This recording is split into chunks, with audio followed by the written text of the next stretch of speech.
जय श्री राम भक्तों, स्वागत है आप सभी का हमारे चैनल हरिओम टॉकीज पर।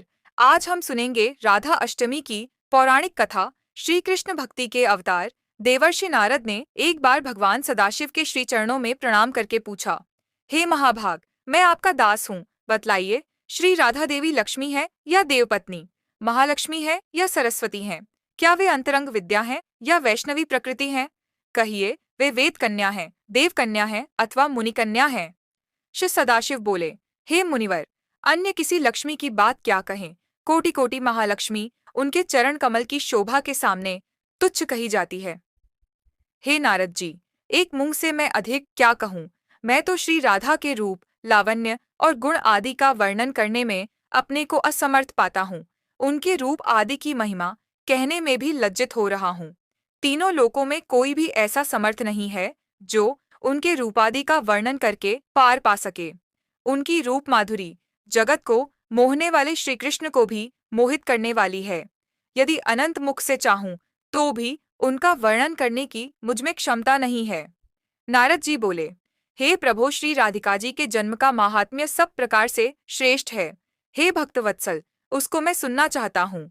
हे महाभाग, सब व्रतों में श्रेष्ठ व्रत श्री राधाष्टमी के विषय में मुझको सुनाइए।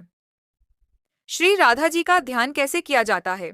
उनकी पूजा अथवा स्तुति किस प्रकार होती है? यह सब सूझ से कहिए। हे सदाशिव, उनकी चर्या, पूजा विधान तथा अर्चन विशेष सब कुछ मैं सुनना चाहता हूँ। आप बतलाने की कृपा करें। शिवजी बोले, वृषभानुपुरी के राजा वृषभानु महान उदार थे। वे महान कुल में उत्पन्न हुए तथा सब शास्त्रों के झाता थे। अणिमा, महिमा आदि 8 प्रकार की सिद्धियों से युक्त, श्रीमान, धनी और उदार चेतता थे। वे संयमी, कुलीन, सद्विचार से युक्त तथा श्री कृष्ण के आराधक थे। उनकी भार्या श्रीमती श्री कीर्तिदा थीं। वे रूप यौवन से संपन्न थीं और महान राजकुल में उत्पन्न हुई थीं। महालक्ष्मी के समान भव्य रूप वाली और परम सुंदरी थीं।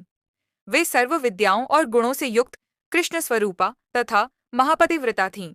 उनके ही गर्भ में शुभदा भाद्रपद की शुक्लाष्टमी को मध्याह्न काल में श्री वृंदावनेश्वरी श्री राधिका जी प्रकट हुईं। हे महाभाग, अब मुझसे श्री राधा जन्म महोत्सव में जो भजन, पूजन, अनुष्ठान आदि कर्तव्य हैं, उन्हें सुनिए। सदा श्री राधा जन्माष्टमी के दिन व्रत रखकर उनकी पूजा करनी चाहिए।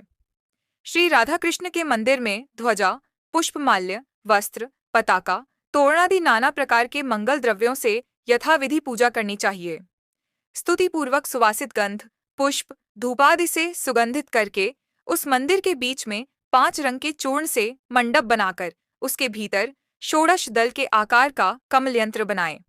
उस कमल के मध्य में दिव्यासन पर श्री राधा कृष्ण की युगल मूर्ति पश्चिमाभिमुख स्थापित करके ध्यान, पादे अग्र्य आदि से क्रम पूर्वक भली भांति उपासना करके भक्तों के साथ अपनी शक्ति के अनुसार पूजा की सामग्री लेकर भक्ति पूर्वक सदा संयत चित्त होकर उनकी पूजा करें।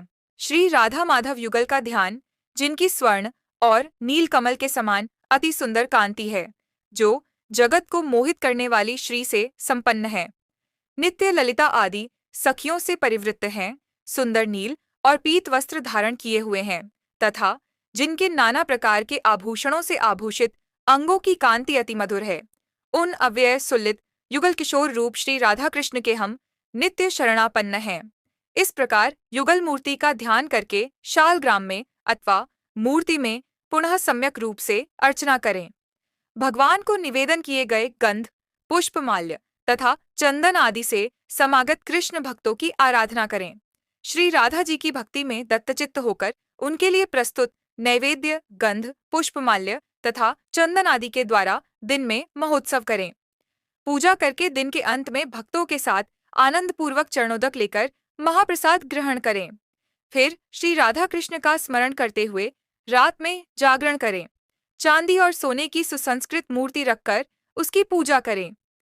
दूसरी कोई वार्ता न करते हुए नारी तथा बंधु बांधवों के साथ पुराणादि से प्रयत्न पूर्वक इष्ट देवता श्री राधा कृष्ण के कथा कीर्तन का श्रवण करें। जो मनुष्य भक्ति पूर्वक श्री राधा जन्माष्टमी का यह शुभानुष्ठान करता है, उसके विषय में सब देवतागण कहते हैं कि यही मनुष्य भूतल में राधा भक्त है। इस अष्टमी को दिन रात एक एक पहर पर विधिपूर्वक श्री राधा माधव की पूजा करें। श्री राधा कृष्ण में अनुरक्त रसिक जनों के साथ आलाप करते हुए बारंबार श्री राधा कृष्ण को याद करें। राधे राधे। कहानी अच्छी लगी हो तो वीडियो को लाइक और शेयर करें और हमारे चैनल को सब्सक्राइब करना ना भूलें